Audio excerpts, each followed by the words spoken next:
a gente, de fato, vem vivendo nos últimos anos, né, um aumento de complexidade no mercado de telecomunicações. Primeiro, a gente teve a pandemia em 2020, 2019, 2020, que mostrou que telecomunicações e banda larga passou a ser um serviço essencial. As pessoas não vivem mais sem acesso à internet, banda larga, seja para consumir, para produzir, trabalhar de casa, acessar estudo, acessar serviço público. A Anatel permitiu o surgimento de pequenas operadoras, né, com assimetria regulatória. O que é assimetria regulatória? As obrigações que ela impõe para grandes grupos, eu estou falando de operadoras com dezenas de milhões de clientes, é diferente dos PPPs, das prestadoras de pequeno porte, cuja obrigação regulatória é diferente. Então, há uma disputa dentro da Anatel a respeito dessa questão de regulamentar as PPPs, né, que teoricamente hoje já tem 60% do market share, só que elas têm 60% do market share somadas. E se você olhar em quantidade de acessos e compara, por exemplo, com banda larga móvel, todas as PPPs juntas não dão uma das grandes operadoras. Então não há que se falar em mudar nessa assimetria regulatória que existe em favor das PPPs, na opinião da Telcomp. Claro que é um serviço essencial, o atendimento ao consumidor é fundamental, então assim, a Anatel tem que acompanhar a qualidade dos serviços, preços, mas eu acho que o modelo regulatório que foi adotado, ele é vencedor e não deveria mudar. O Covid mostrou que telecom é essencial. Na época a gente conseguiu uma decisão do Supremo trazendo essa essencialidade para a telecom, então o ICMS tinha que ser cobrado básico, né? Depois o próprio Congresso disse que telecom era serviço essencial. Só que os impostos de telecom importam para os estados. Aí a gente teve estados criando os fundos especiais de combate à pobreza, para aumentar impostos. A gente foi para a justiça contra essas cobranças extras e temos trabalhado no âmbito do Congresso Nacional com relação à reforma tributária para que telecom seja de fato incluído no rol de serviços essenciais. Sendo incluído no rol de serviços essenciais, a cesta básica inclua a telecom, a gente tem um mecanismo de cashback para que as classes D e E, que são as classes menos favorecidas, beneficiários de auxílio, Bolsa Família, possam ter os seus impostos devolvidos, né? Esse é o cashback, porque é um serviço essencial. Se a gente fala de inclusão social hoje, ela é uma inclusão digital antes de mais nada.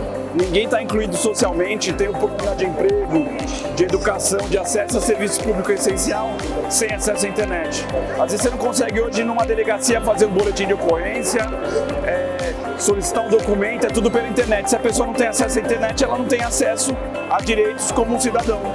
Poxa, é um tema importante para a gente, porque como associação que defende competição, que é uma competição justa. Então a gente não acha que é admissível você ter um mercado que tem gente que paga R$7 pelo poste, outras empresas que pagam R$1 pelo poste por mês, outros que não pagam nada. Então a estrutura de custo de todo mundo tem que ser equivalente. Grande ou pequeno, todo mundo está sob as mesmas regras. Então esse tema do poste ele é mais do que urgente. Ele é um tema que envolve as pessoas comuns. Se você anda nas cidades, os cabos estão caídos, não tem essa atividade de zeladoria, né? Ela é necessária para proteger e ter lá uma competição justa. É uma questão que envolve duas agências reguladoras, uma agência que foi muito pressionada, né, para admitir uma solução que foi um decreto presidencial, a história do posteiro.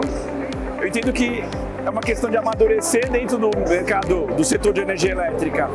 Essa questão de que aquele espaço dos 50 centímetros vai ser dedicado para um agente terceiro que vai ter essa incumbência de fazer a zeladoria.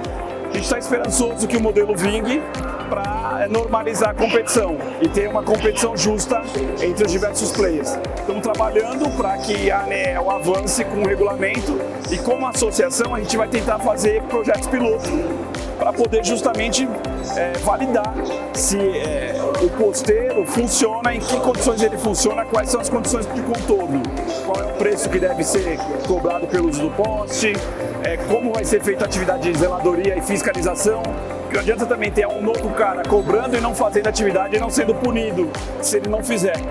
né? Então você tem uma disfunção. No começo de 2025, estamos conversando com o setor elétrico para achar uma região que a gente possa pôr um piloto de pé. Telecom tem a Agência Nacional, né, de Telecomunicações como a reguladora, só que você tem uma discussão mais recente de outras camadas dentro de telecom, né, especialmente as over the top, que a gente chama de over the top, né, redes sociais e algumas aplicações que o mundo da internet está solto. Então, às vezes tem uma decisão judicial que vem do Supremo Tribunal, do Tribunal Superior Eleitoral.